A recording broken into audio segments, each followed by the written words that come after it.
સાચું કહું સાહેબ, નહીં કરતા હવે આ ધંધા હવે. આને ઉપાડ્યો તે સાહેબ અમે કામ જ નહીં કરતા ને સાહેબ હવે. તો ખરા જો આમાં જો જો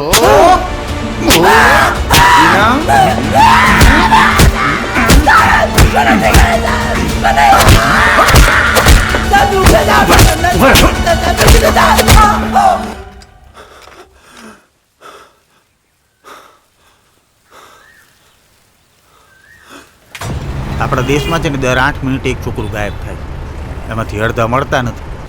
આયુષ્ય ને સવારે સ્કૂલે જવા માટે નીકળેલો, પછી 1 વાગે પાછું ના આવ્યો. 1 વાગે પતે જાય એની સ્કૂલ. નહીં છેલ્લા 5 વર્ષમાં આપણા એરિયામાં જેટલા પણ બાળકો ખોવાયા એમની ફાઇલ્સ મારા ટેબલ પર લાવો. તે સંતોષ, નીતિ અને દિનેશ 3 છોકરાઓને કિડનેપ કર્યા.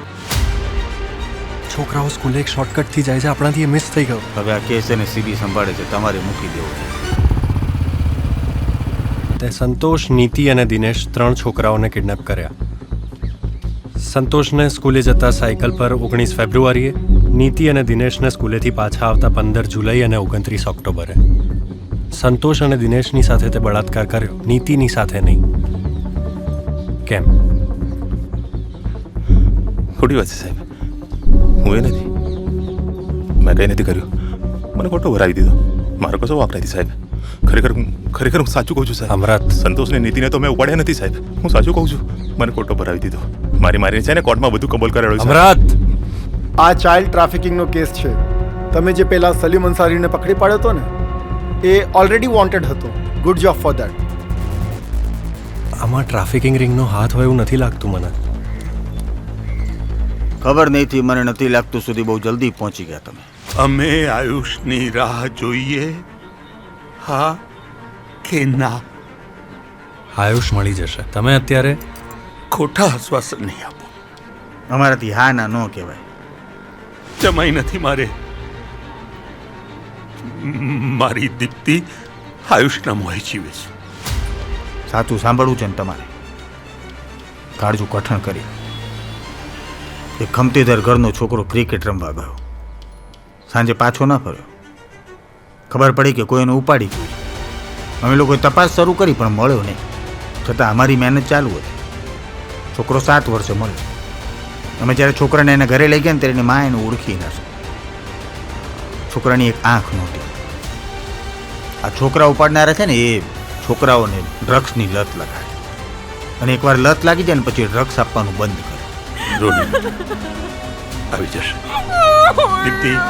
દીપ્તિ હિંમત રાખ બેટા. દીપ્તિ ને આયુષ વચ્ચે બહુ ઝઘડા થતા હતા. એટલે નાનો છોકરો હેરાન કરતો હોય તો આપણે વઢીએ ને એવું બધું તો ખરું, પણ એમના ઘરમાં થોડું વધારે જ થતું હતું.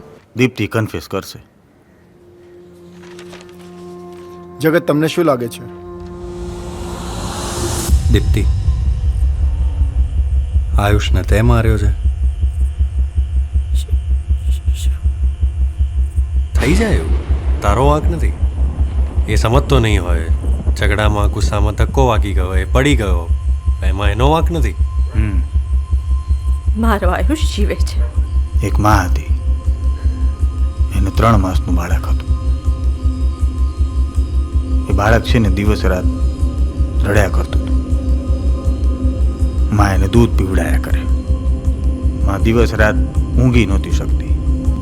એક રાત્રે બાળક જોર જોરથી રડવા લાગી. માં એટલી ત્રાસી ગયેલી કે ઊભી થઈને બાળકની છાતી પર ઇન્સ્પેક્ટર જગતના રોલમાં યશ સોનીનું કામ ખૂબ દમદાર છે, અને આ એ પ્રકારની રીત છે. તમને ફેમિલી કન્ટેન્ટ મૂવી છે, તમે ખૂબ બધા સાથે જઈને જોઈ શકો છો. અત્યારે જુઓ ફિલ્મ જગત અને બીજી પણ અનેક સુપરહિટ ફિલ્મો માત્ર સ્ટેજ એપ પર.